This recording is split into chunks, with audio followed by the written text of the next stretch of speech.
Okay, what we're looking at here in terms of conditional probability is the fact that one event happening given that something else has happened.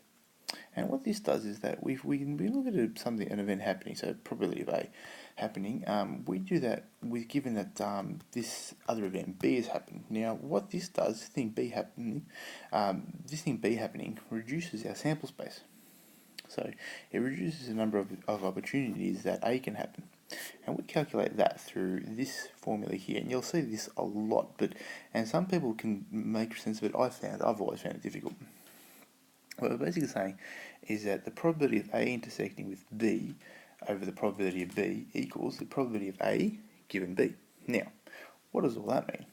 What we're doing here, we're looking for where the two events A and B overlap. And then from there, we divide that by the probability of event B, the second thing. That's how we do it. So we're looking for an overlap here.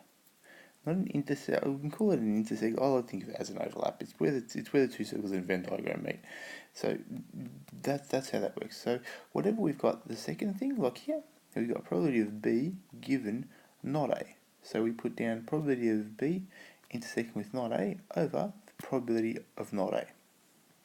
Okay, let's have a look at this situation. We've got two six-sided dice. The sum has to be greater than 8 given that 5 is first. Looks a little bit like fruit. So we'll fix that up. There's an I. And fix up the S. So given that a 5 is first. Okay, so basically we're going to have a six-sided die. And any number greater than 8 means we're going to have 9, 10, 11, and 12, or rather a sum greater than 8. Now to make 9, we can make 9 with 5 and 4, 4, 5, 6, 3, and 3, 6.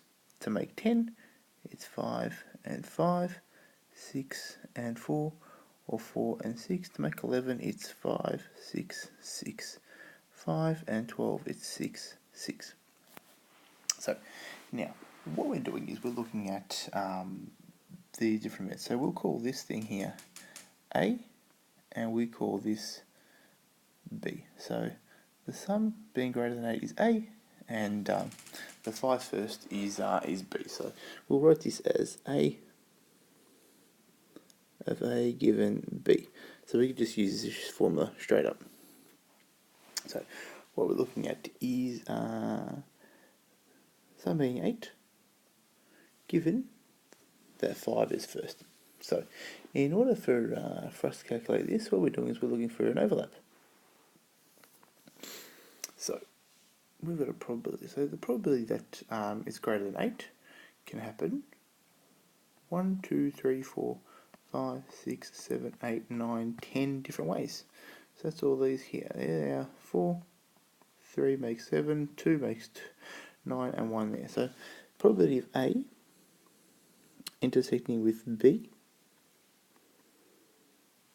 Actually, no, this is the probability of A. A is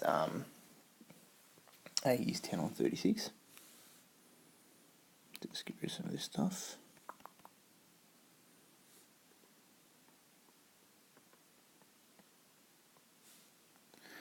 So A is 10 over 36. Now, what we're doing is looking at the sum being greater than 8, given the first thing is 5. So what we're doing is looking for an overlap. So wherever it's greater than 8, where 5 is first. So that happens once, twice, and 3 times.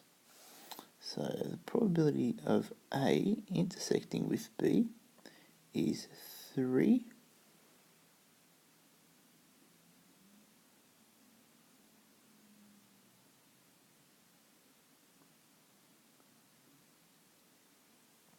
out of 36. We have 36 possible rolls. And then the probability of B, the probability we could have 5 first, well, we could have 5 and 1, 5 and 2, 5 and 3, 5 and 4, 5 and 5, 5 and 6. So we've got 1, 2, 3, 4, 5, 6 different ways that could happen. So that is 6 out of 36. So now we divide them. So we put 3 over 36 divided by 6 over 36.